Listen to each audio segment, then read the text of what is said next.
যখন কোনো জিনিস তুমি পুরো মন থেকে চাও তখন পুরো কায়নাত, সময়, হাওয়া সব কিছুই তোমাকে ওই জিনিসটা পাওয়ার লক্ষ্যে এগিয়ে দেয়। দীর্ঘ 18 বছরের আশা অবশেষে পূর্ণ হলো। 285টি ম্যাচ, 10 প্লে অফ, 4টে ফাইনালের পরে অবশেষে আরসিবি 2025-এ চ্যাম্পিয়ন হলো আইপিএলে। বিরাট কোহলির জার্সি নাম্বার 18।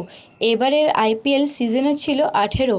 আইপিএলের ফাইনালও হলো 3 জুন 2025। সব নাম্বারগুলো একসাথে যোগ করে দেখা যাচ্ছে 18। ঠিক যেমন 2011 সালে সচিন তেন্ডুলকরের জার্সি নাম্বার ছিল 10। ফাইনালও হয়েছিল 2 এপ্রিল 2011। 2-4-2-0-0-1-1 যোগ করলে ও হচ্ছে 10।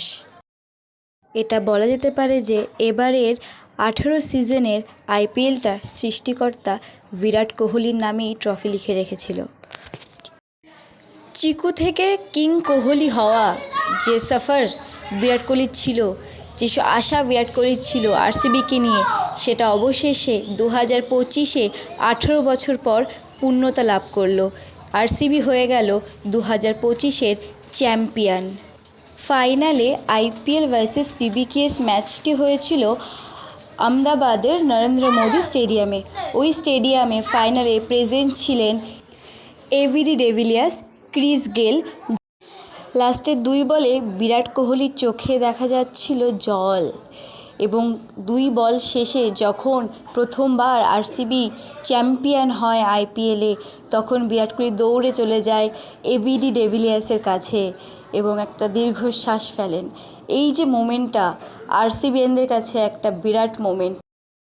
এই দিনটির জন্য শুধু বিরাট কোহলিই নয়, বিরাট কোহলি ফ্যান্সরাও দীর্ঘ 18 বছর ধরে অপেক্ষা করছিল। রজত পাতিদারের ক্যাপ্টেন্সিতে আরসিবি জিতে গেল প্রথম আইপিএল ট্রফি। এবারে আইপিএলে আপনাদের কোন মোমেন্টটা সবথেকে ভালো লেগেছে কমেন্ট করে জানান।